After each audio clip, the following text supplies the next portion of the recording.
We're in the middle of a series called Great Expectations. And if you were with us last week, then you know that this series is all about two specific things: relationships and sexuality. Now, some of you have already started dating, or maybe even experimenting sexually. So I don't need to convince you that this is something that we need to talk about. But some of you may be wondering, why in the world we're even talking about relationships and sex right now? But trust me, it's important. If it's not a big deal to you yet, it will be one day. And our goal is to help you develop some good thoughts and behaviors so that you can be healthier and happier, not only right now, but also in the future. The good news is that right now as a middle schooler, you're at the perfect age to start practicing good habits and understanding the plan God has for your desires. But unfortunately, with good news, there's usually also some bad news.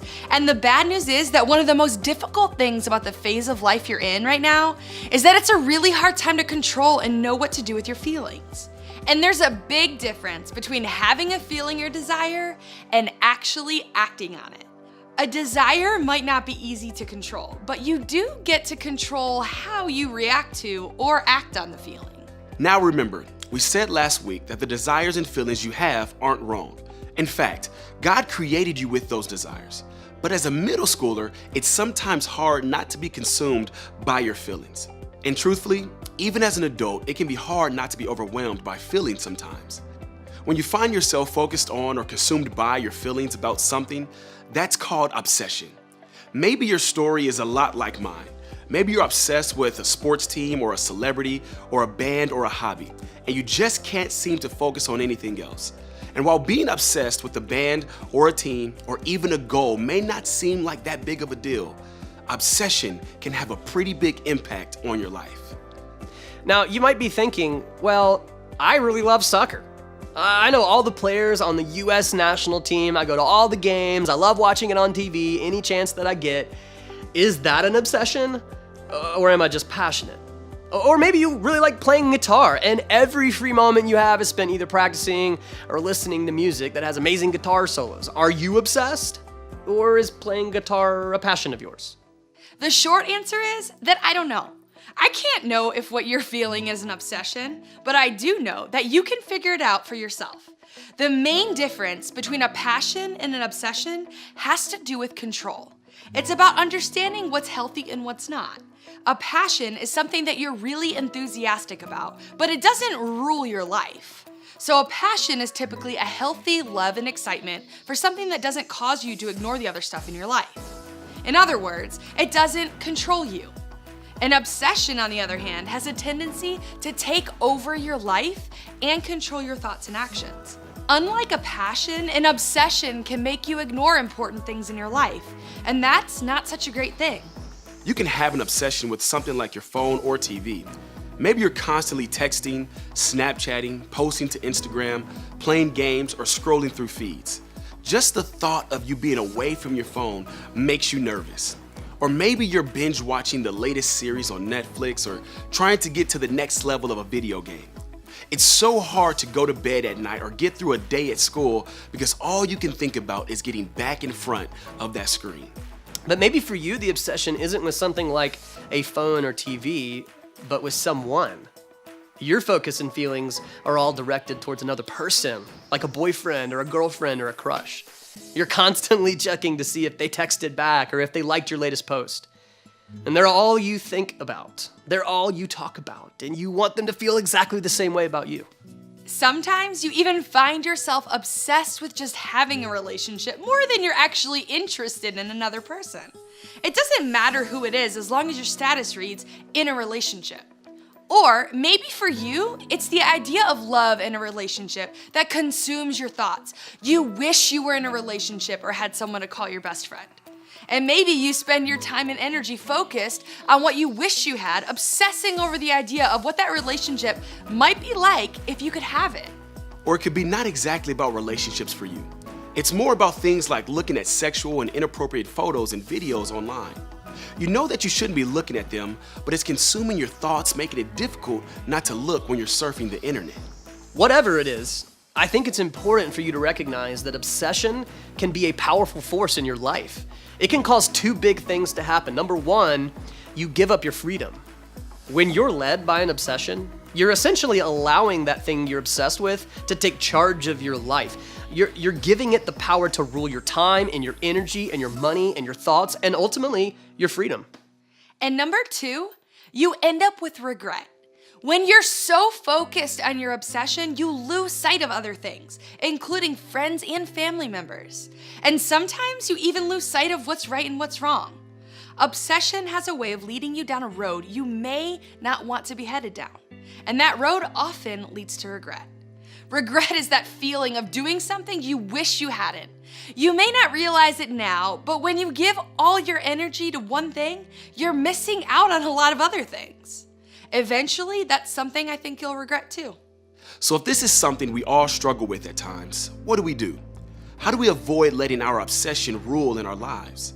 How do we break away from the power obsession has over us now so we'll be happier and healthier with our desires in the future? Well, just like we said last week, the Apostle Paul had some insight to help us develop the right approach and attitude in dealing with obsession. If you know anything about the Apostle Paul, then you know he was one of the leaders of the early church and a major player in spreading Christianity. He was a wise teacher and a follower of Jesus, so I think we can trust what he had to say. Take a look. I'm allowed to do all things, but not everything is good for me to do. Even if I'm free to do all things, I will not do them if I think it will be hard for me to stop when I know I should. I love the way Paul wrote this. He wasn't saying we don't have the freedom to do whatever we want. We actually do. He wasn't even saying some of the things we want to do are bad for us. But what he was saying is that just because we can do something doesn't mean we should. And Paul said the way we know if we should or shouldn't do something depends on whether it's good for us or not. In other words, if something isn't good for us, we probably shouldn't do it. When it comes to obsession, how do you know what's good or bad for you? For a lot of you, the people or things you're focusing all your time and energy on aren't necessarily bad. It's not bad to be on your phone. It's not bad to be on your computer. It's not even bad to have a boyfriend or girlfriend. So how do we know when those things are crossing into questionable territory for us? Well, as Paul said, they become a problem when they start being harder and harder to stop. Like when it becomes difficult for you to put your phone away or walk away from the computer. When you can't get it out of your mind, even when it's not in front of you. Or when you have a hard time not clicking that link. That's when you know you're drifting towards obsession. When you can't spend time apart from a boyfriend or a girlfriend, or you can't stand the thought of 2 minutes going by without receiving a text from them, then you know the relationship is becoming unhealthy. And when you engage in a behavior that makes you lose the control to stop, you know you're in trouble. In other words, what Paul was saying is simply this: control your obsessions, or they will control you. None of us want to give up our freedom or live with regret, do we? No, we want to live with free and full lives that God intended for us to live. And that means we have to start right now learning how to control our feelings so they don't control us. Control your obsessions or they will control you.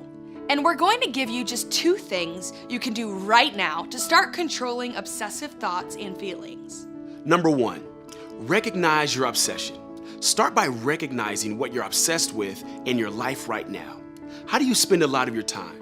What do you think about most often? Is there something you can't help but talk about? Does your mood depend on something? If you answer all or most of these questions with the same answer, that's probably a sign you're drifting toward obsession. Number 2, find balance and create boundaries. Once you know where your obsession lies, try to find some balance in your life. Like we said, for most of you, the thing you're obsessed with isn't something you necessarily have to cut out of your life altogether. You just need to find some balance with it. Start by asking a trusted friend, adult, or small group leader to help you figure out ways to create limits and rules for yourself.